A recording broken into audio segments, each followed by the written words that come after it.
Buenos días, profe. Bien, bien. Bien, ok. Qué bueno, Ángel, ¿cómo estás? Ay, buenos días, profe, bien. Buenos días. Ok, no sé si van a tardar mucho en conectarse sus compañeros, pero ya vamos a iniciar nosotros porque si no nos vamos a atrasar.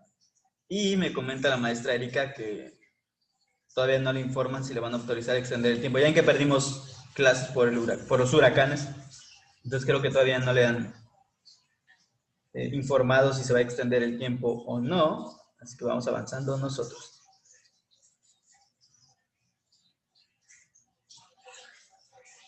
Ok, a ver, veamos.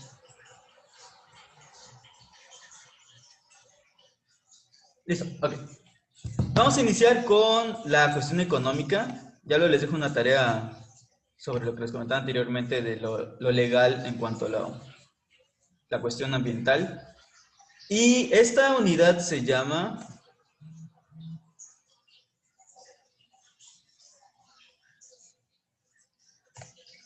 Espero que no se me alente mucho.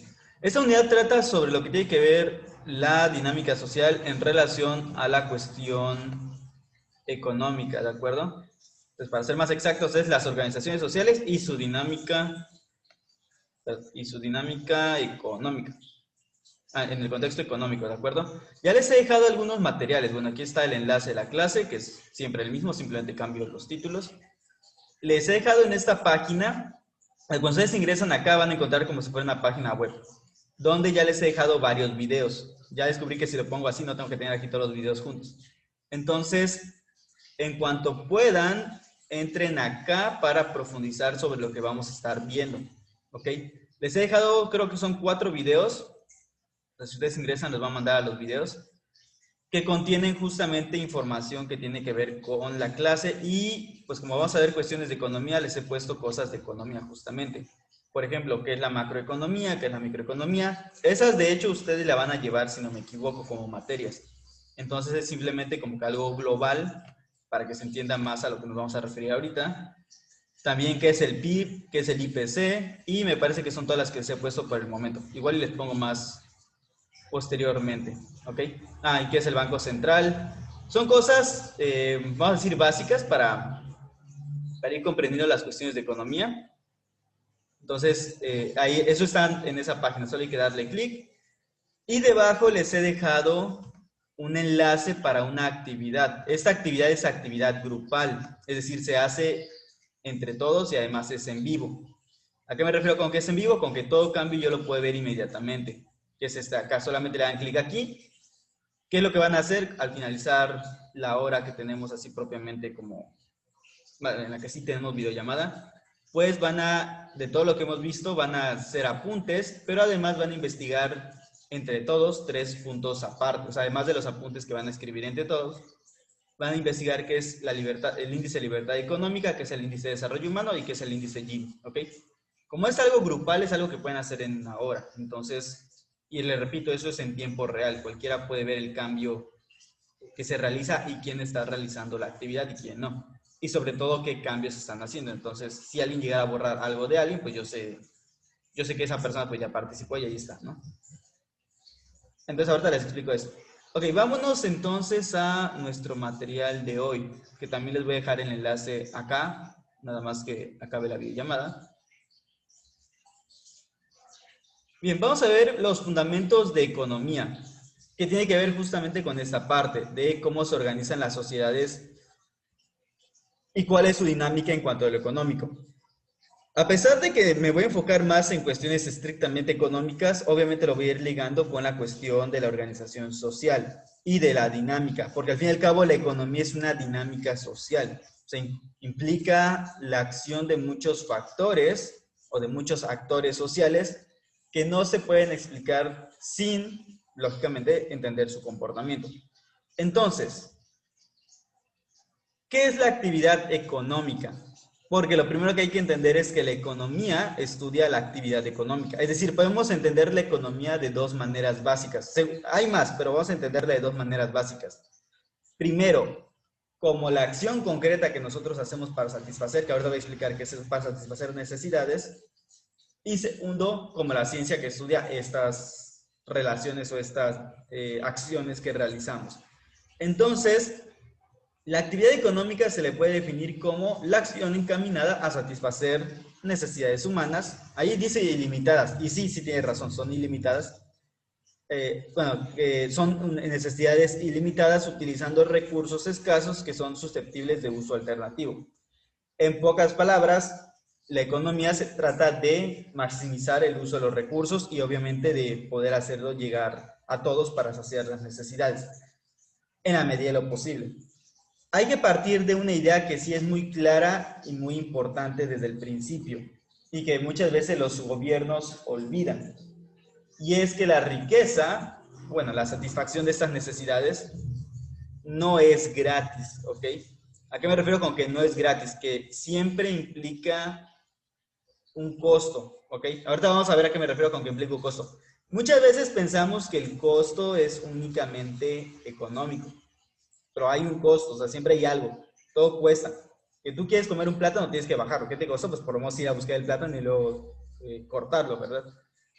Puede ser un costo muy pequeño si tú quieres, pero es un costo al fin y al cabo. Es decir, para satisfacer una necesidad se tiene que sacrificar algo. Hay veces que ese algo pues es una miseria que te pones a pensar. Por ejemplo, el tener que ir a comprar tu plátano al súper, igual no te pones a pensar en lo que cuesta eso, ¿no?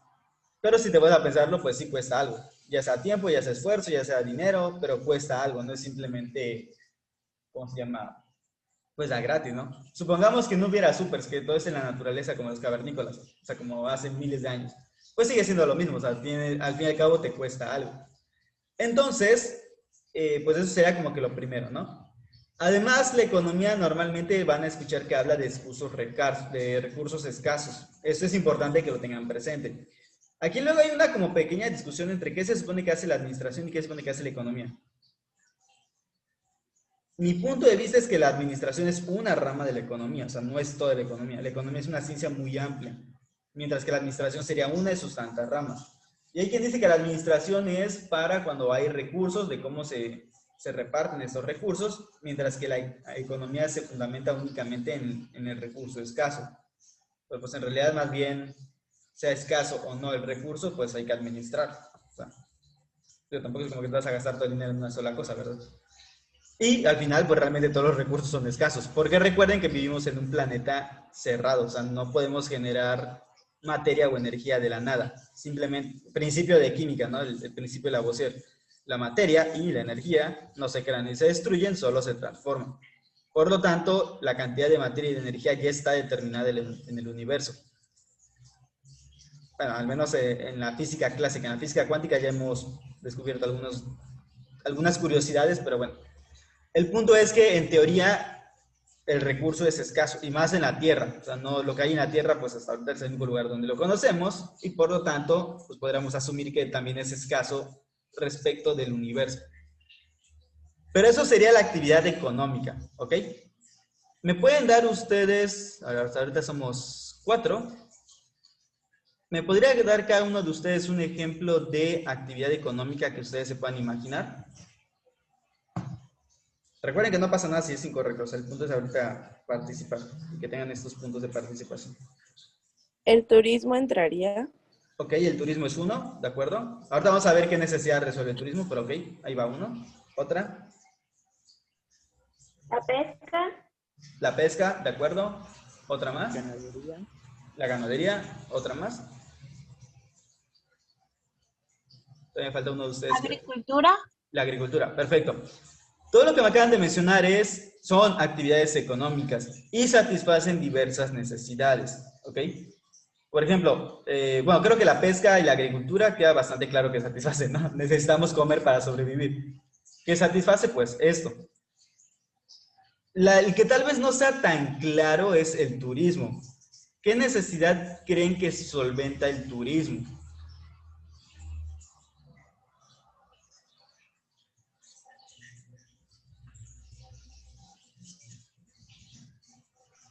Pues necesidad, ninguna, ¿no?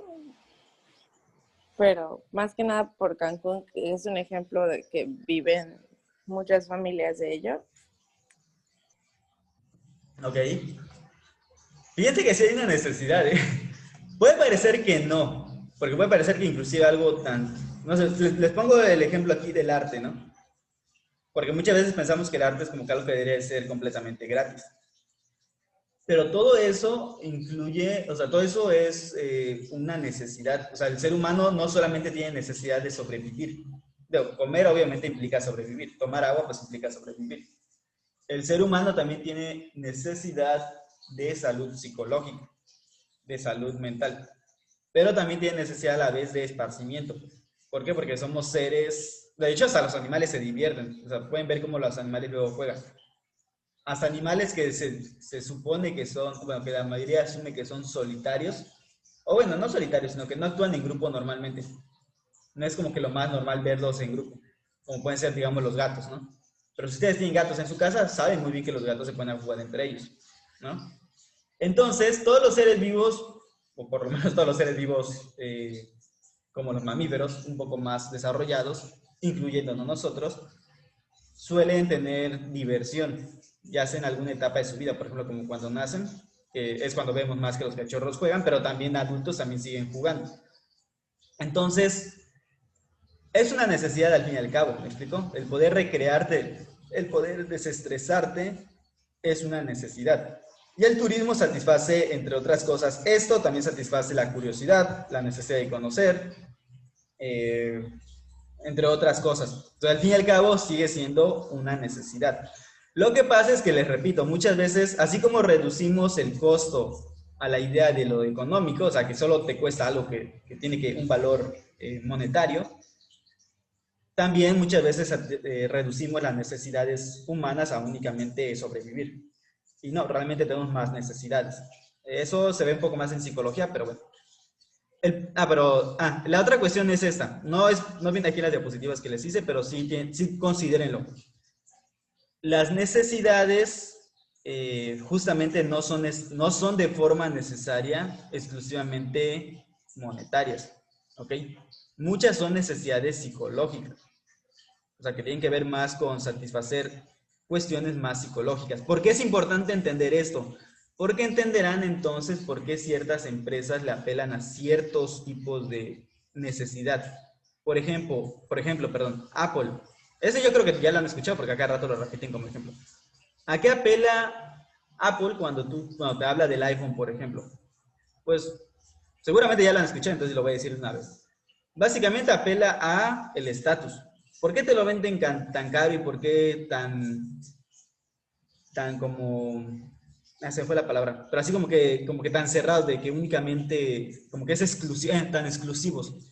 ¿Por qué te venden esa idea que tener un iPhone es exclusividad, que es tener como que un buen gusto, todo eso? No, porque inclusive el diseño está encaminado a eso, a decir nosotros no somos iguales que el resto. Pues justamente por eso, porque lo que trata de satisfacer, obviamente trata de satisfacer la necesidad primera, que es tener un celular, ¿no? Comunicarte. Pero junto con eso, lo que realmente te mueve en sus comerciales y en su forma de mercadotecnia es justamente el dar estatus. De no cualquiera tiene un iPhone. Eso es lo que ellos quieren crear la idea. Y que el iPhone es por lo tanto de calidad. Cuando el iPhone, aunque no se niega que sea bueno, tampoco es extraordinario. O sea, hay otras marcas que tienen básicamente muy buena calidad también y que son menos caras y que no requieren pues tanta exclusividad, ¿no? Pero eso es lo que te vende también, o sea, o el medio por el cual te vende su producto. La idea de que con eso satisfaces una necesidad. Es una necesidad a veces tan inconsciente en el ser humano de querer estatus, pero es una necesidad social, ¿sí? Entonces, no todas las necesidades son exclusivamente materiales. Hay necesidades que podríamos llamar más psicológicas o inclusive espirituales. El arte sacia esta necesidad, por ejemplo, también psicológica de estatus, pero también psicológica, pero también de trascendencia o más, porque recuerden que el arte muchas veces es un medio de expresión de lo trascendente. Entonces, bueno, eso es para que lo tengan presente. Existen muchos tipos de necesidades que no se reducen únicamente a sobrevivir y que esas necesidades las tenemos todos los seres humanos igual. Ok, siguiente punto. Ya mencioné aquí entonces que la actividad económica tiene que ver con recursos escasos. Para eso hay que entender entonces qué es un bien. Bueno, qué es un bien económico y qué es un bien libre. Se le puede llamar bien económico aquello que satisface necesidades humanas, ¿ok? Y que estos suelen ser considerados como escasos, normalmente. Es decir, cuando algo es escaso y tiene que satisfacer una necesidad humana, a eso le vamos a llamar bien económico. Luego tenemos algo que se llama bienes libres. Los bienes libres son, pues básicamente, que no requieren ninguna acción para poderse apropiar y consumir, y que además pues suelen ser abundantes en la naturaleza. Es decir, que no requieren o que, bueno, que no, que son tan abundantes que no son un problema, ¿no? Al menos en teoría. En la realidad no creo que podamos decir que existe un bien completamente libre, porque recuerden lo que les dije al principio. El planeta Tierra es limitado. O sea, básicamente si alguien vio Avengers ya sabe muy bien a lo que me refiero, porque no es mentira lo que dice Thanos en ese aspecto. Yo sé que es una película, pero al fin y al cabo lo que dice es cierto.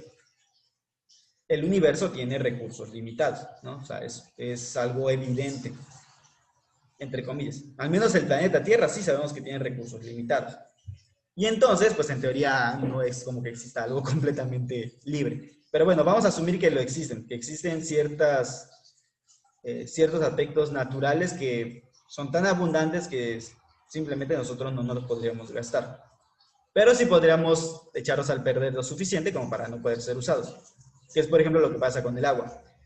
Igual y el agua de mar nunca la podremos consumir, o sea, no la podemos gastar, pero el problema es que sí la podemos contaminar y entonces ya se hace inservible tanto para los seres vivos como para nosotros que también somos parte de los seres vivos. ¿Ok? Entonces, en teoría existen bienes económicos y bienes libres. Recuerden que los bienes libres se supone que son abundantes y que aparte, pues cualquiera se puede apropiar de ellos. En la realidad, no me parece que podamos decir que existen en la realidad si nos vamos a ver la perspectiva ecológica, pero bueno, que de hecho es uno de los problemas, que luego la perspectiva ecológica choca con la perspectiva económica. Y eso nos lleva entonces a lo siguiente, el problema económico. ¿Cuál va a ser el problema económico? Pues básicamente se reduce a 3 preguntas. ¿Qué producir? ¿Cómo producir? ¿Y para quién producir? Puede parecer algo simple, pero repitamos la cuestión que decíamos anteriormente. Si los bienes son limitados o escasos y tienen, como su nombre indica, un límite, tienen un fin, porque no pueden ser reemplazados tan rápidamente o porque no es, bueno, para que no surgen de la nada en pocas palabras, entonces hay que ver qué se va a producir, cómo hacerlo, porque aparte hay que hacerlo de la manera más eficiente posible, y luego hacia quién va a ser producido. ¿Ok? Cualquier empresa tiene que tener esto como básico. Eso no solamente pasa con las empresas. Digo, el ejemplo más claro y concreto son empresas, porque dice, pues yo tengo que producir algo, bueno, yo quiero vender algo, ¿no? Quiero tener dinero.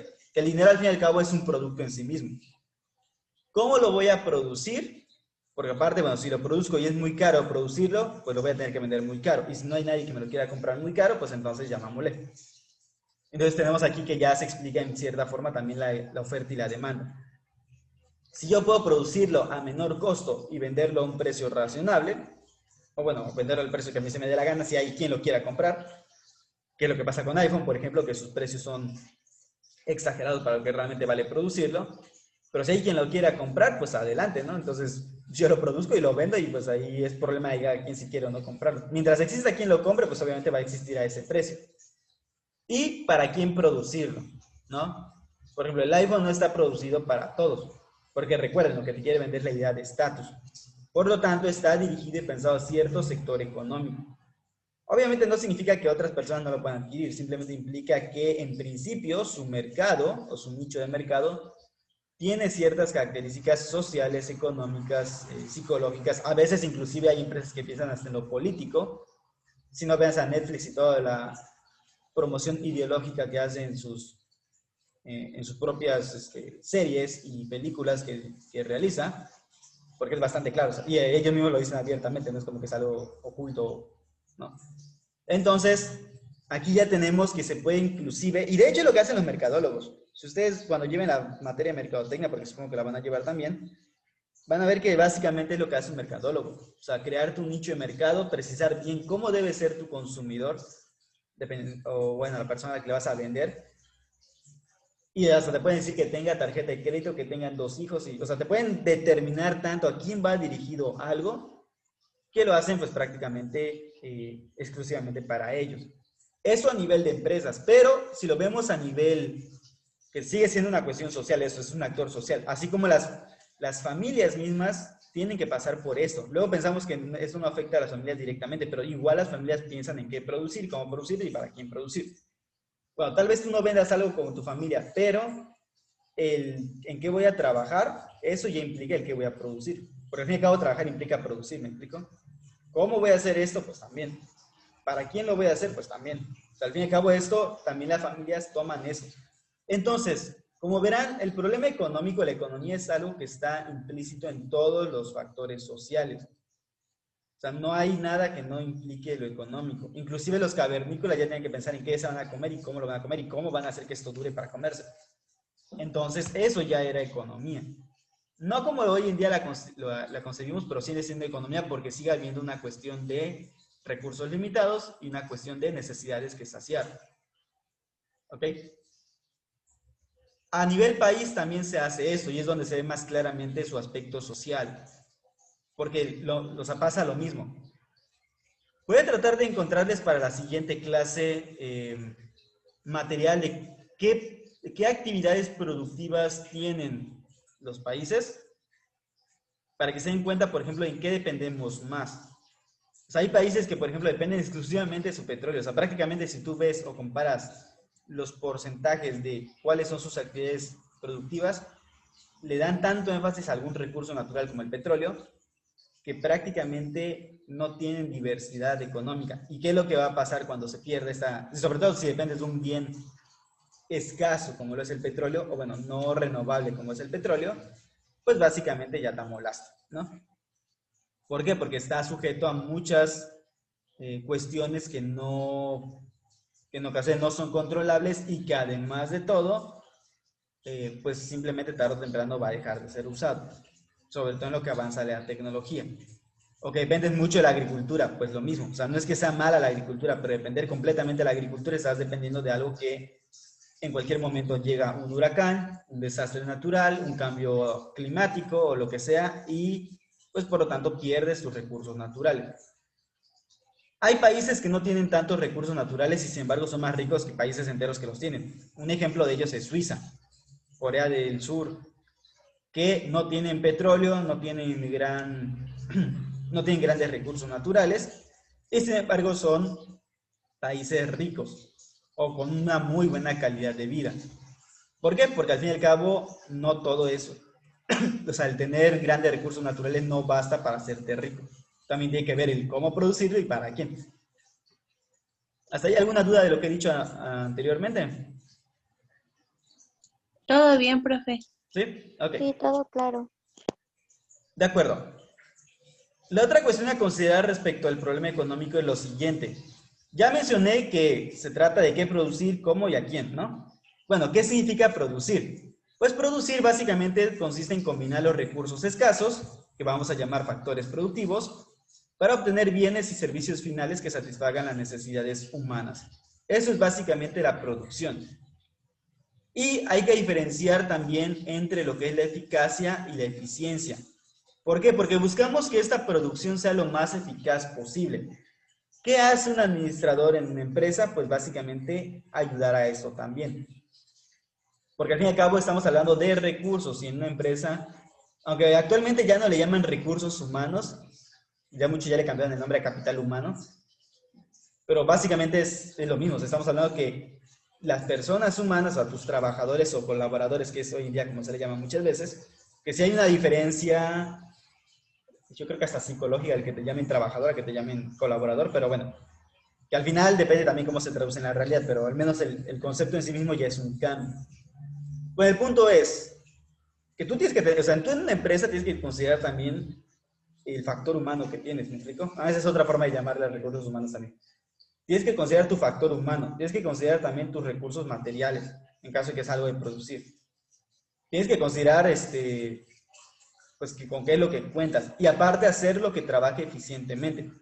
Porque si tú logras trabajar eficientemente, pues lo que vas a producir es obviamente algo a menor costo. ¿Qué hace un administrador? Al tú manejar todo esto de la forma más eficiente posible, permites también que por lo tanto la empresa se ahorre costos. Pero también lo podemos ver a nivel país, vaya, eso no es necesariamente únicamente en las empresas. Y lo podemos ver también en las familias, ¿de acuerdo? Entonces, bueno, ¿qué vamos a entender por eficacia? Eficacia es básicamente que tú logres el objetivo que buscas, ¿ok? Ahora bien, hay muchas formas de alcanzar esta eficacia. Porque yo puedo alcanzar el objetivo final de muchas maneras. Y la forma más adecuada de hacerlo es a través de la eficiencia, es decir, hacerlo con el menor número de recursos posibles o con el menor esfuerzo posible. Eso del menor esfuerzo posible es básico entenderlo. Si bien es cierto que todo en la vida cuesta, también es cierto que hay procesos que se pueden mejorar. Nuevamente, parte de la cuestión administrativa implica en mejorar esos procesos. Desafortunadamente, muy pocas empresas les asignan ese papel. ¿Por qué? Porque pues, muchas simplemente ya tienen su estructura y les ha funcionado y así lo mantienen a pesar de que sea un asco, ¿no? Y se los digo porque hay empresas que inclusive pueden ser muy grandes, pero tienen una administración deficiente. O sea, no son eficientes simplemente. Y eso tiene que ver en parte con su administración, pero obviamente también de los dueños o de los meros, que también son parte de la administración. No, o sea, lo que pueden ser, no sé, sus gerentes generales o lo que tú quieras, o su CEO, perdón, que no permiten cambios que sean más adecuados. Un ejemplo de esto, por experiencia propia, eso se los digo, no sé, o sea, no me atreveré a decir que sea la verdad absoluta, pero pues por lo visto no me equivoqué tanto, es la Editorial Trillas. Editorial Trillas es una empresa mexicana que, como su nombre indica, es una editorial, crea libros. Seguramente ustedes en el kinder usaron algunos de sus libros porque básicamente son muy reconocidos por eso, pero tiene libros de todo, de todos los grados educativos. ¿Qué pasa con Editorial Trillas? Yo cuando trabajé con ellos, cuando se abrió la sucursal aquí en Cancún, inclusive a mí me llegó a tocar, a pesar de que no era mi trabajo, pero me llegó a tocar partes de tener que poner o instalar todo lo que ven ahí cuando ustedes ingresan, pues al momento de tener que vender era un lío porque todo dependía exclusivamente de la Ciudad de México, que es donde está obviamente la matriz.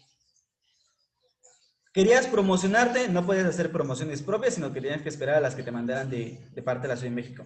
Luego te las mandaban y eran un asco de producto, o de herramienta, ¿no? O sea, que te mandaban panfletos todos mal hechos que parecía que los hubiera hecho un niño de secundaria. Entonces, eso era una de sus deficiencias, que todo está tan centralizado que para tu propia promoción o lo que sea, necesitabas a fuerzas que fuera de parte de la Ciudad de México. Cosa que, por cierto, era muy común en las empresas mexicanas, y seguramente lo sigue siendo en muchas, que todo depende de lo que te digan desde la Ciudad de México, que es donde desafortunadamente suelen poner a sus matrices, como si no hubiera otras ciudades donde poner matrices, donde poner tu central. Eso, Monterrey o Guadalajara, que son las tres en las que suelen invertir mucho. Entonces, esa era una. La otra, que también tiene que ver con la centralización. Tú querías agregar, digamos en mi caso que yo era de ventas, tú querías agregar, no sé, un comprador o un cliente nuevo, no se podía si no eran ellos los que te autorizaban a hacerlo. Entonces se triangulaba la información porque primero tenías que pasar con ellos, luego que ellos te autorizaban tenía que pasar a no sé dónde, luego el de sistemas tenía que dártelo de alta y luego tú entonces ya podías ingresar al sistema todo lo necesario, ¿no? Entonces nuevamente lo hace poco eficiente. Luego inclusive la forma de promocionarse, que por ejemplo, mientras otras editoriales se daban el lujo, o no sé exactamente cómo llamarla de poderte regalar libros, digamos que tú ibas a una escuela y te regalaban un libro para promocionarte, que es justamente a lo que estaban acostumbradas las escuelas, que tú llegas y que te regalan libros para poderlos leer. Pues nosotros, en cambio, teníamos que llevar los libros, se les dejaba para que los lean, pero luego teníamos que ir y retirárselos. Y esto además ocasionaba muchos inconvenientes, porque había gente que simplemente se los quedaba, pero pues se salían con excusas, pues, al final terminabas perdiendo el libro, te lo cobraban a ti vendedor. Eso nunca me pasó a mí, pero sí sé que le pasó a otros. Y además de todo esto, además de que se los podían llegar a quedar o cualquier otra de estas cosas, pues muchas veces se sentían ofendidos, ¿no? Sobre todo si no tenías cómo demostrar que efectivamente se los habías dejado, a pesar de que tomabas firme y todo. Porque luego casualmente la persona a la que se la dejabas te renunciaba, según. Entonces, como comprenderán, no es nada eficaz. Y por lo menos las últimas personas que llegué a conocer que trabajaban ahí me dicen básicamente lo mismo. No es eficaz. Bueno, no es eficiente. Sí es eficaz porque al fin y al cabo te vende libros, que es lo que al fin y al cabo quiere. Pero no es eficiente en su modo de hacerlo. Obviamente, si tú tienes dos empresas que se dedican a lo mismo y una es más eficiente que otra, ustedes quién creen que va a sobrevivir al mercado. Digo, tal vez a ti te compren porque no les queda de otra, porque bueno, te dedicas a ciertos nichos que el otro no, pero pues si hay alguien que puede solucionar el problema mejor que tú, pues obviamente vas a buscar a alguien que lo solucione mejor que tú. A menos que tengas una calidad extraordinaria en tu producto como para que pues, la falta de eficiencia sea suplida por esto. ¿Ok? De acuerdo, nos quedan todavía 7 minutos de videollamada, entonces vamos a continuar. Otro punto importante a considerar va a ser los modelos de asignación. Ok, así lo voy a llamar, modelos de asignación.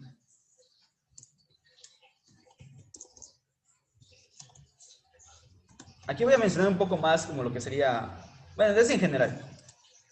Tenemos el mercado, en primer lugar.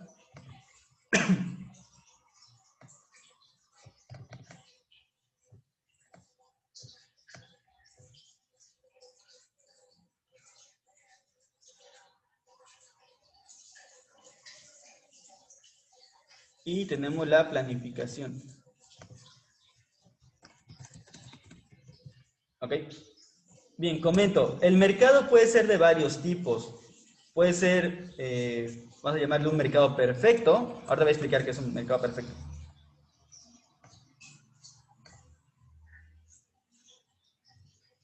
Porque hay que considerar que hay muchos elementos que pueden afectar al mercado. Como lo son, por ejemplo, que no haya libertad económica. Entonces, un mercado es perfecto cuando es competitivo. Vamos a ponerle competitivo. Es decir, asumamos que la mayoría de los actores del mercado, pues, están en las mismas condiciones y pueden competir entre ellos. También tenemos la no es oligarquía, perdón. El oligopolio y, por último, el monopolio. ¿De acuerdo? Y en cuanto a la planificación, puede ser privada o puede ser pública. Y es aquí donde entran muchos debates sobre qué se supone que es mejor. ¿Hay forma de saberlo? Sí, porque podemos saber exactamente cuál es el mejor sistema económico, porque sus resultados lo han demostrado y no simplemente porque pensamos que es. ¿Ok? Pregunta, ¿qué hay que entender por mercado? Pues básicamente el mercado es aquel intercambio que realizamos entre otros. ¿Ok?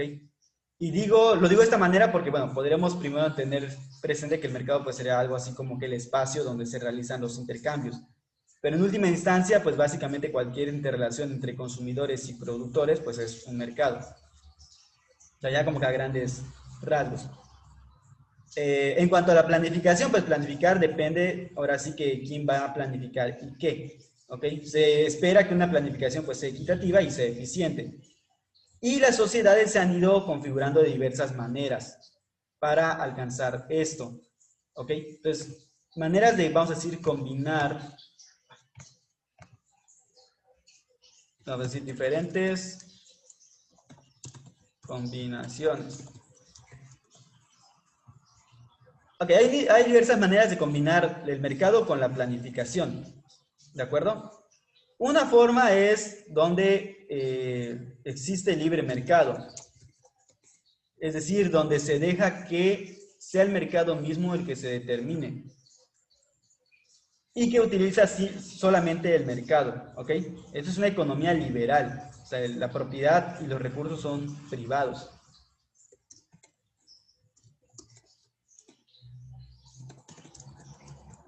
Ojo, no quiere decir que no pueda haber bienes públicos, simplemente quiere decir que en general se espera que sea la misma actuación de la sociedad la que le dé este movimiento a las cosas. Otra forma, ojo, el libre mercado así puro no existe. ¿De acuerdo? Hay otro modelo que es como que un intermedio que se llama keynesianismo. Esa parte ya se los había dejado investigar en la única tarea que les he dejado hasta ahorita, les voy a dejar otra tarea después. Pero recuerden que en el keynesianismo el Estado sí interviene para regular la economía, pero no es que se meta del todo, simplemente como que interviene en ciertos factores importantes. Y eso también tiene su afectación, porque al fin y al cabo hay cosas que artificialmente provocas. ¿De acuerdo? Hay grados, simplemente. O sea, no existe el libre mercado. El capitalismo puro y desmedido, así como te lo presentan, no existe. Lo que existen son grados de libertad económica y formas distintas de llevarlo a cabo. Entonces, pues ahorita solo voy a hablar de dos, el libre mercado y por otro lado, la economía planificada, o lo que es lo mismo, el comunismo.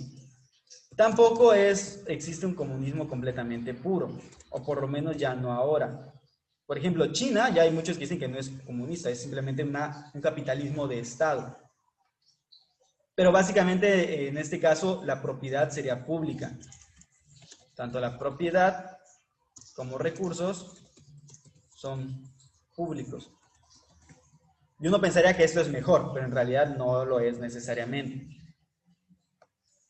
Entonces, bueno, esas son como que lo básico, ¿de acuerdo? Ahorita que se acabe... A ver, vamos a ver. Ahorita que se acabe el tiempo, sí vamos a... Reingresan rápidamente y continuamos con otra parte más de la clase, ¿ok? Entonces, si se llega a cortar ahorita la videollamada, simplemente reingresan inmediatamente al mismo enlace, ¿de acuerdo? Ok, ciérrate. Y entonces, básicamente tenemos esto. Cuando hablamos de una economía de mercado, hablamos de una economía donde se asume que los privados, y por privados no solamente me refiero a empresas, nosotros también somos privados, que la iniciativa es prácticamente de las personas, ¿ok?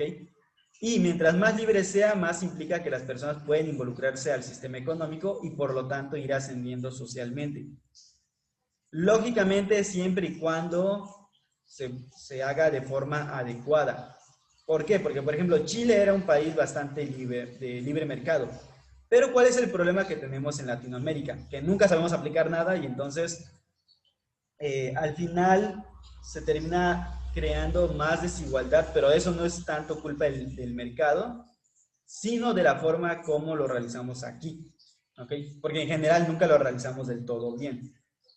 Y además hay que entender que eso es un proceso, no es algo que cambia de la noche a la mañana, que es la otra cosa que tampoco entiende la sociedad.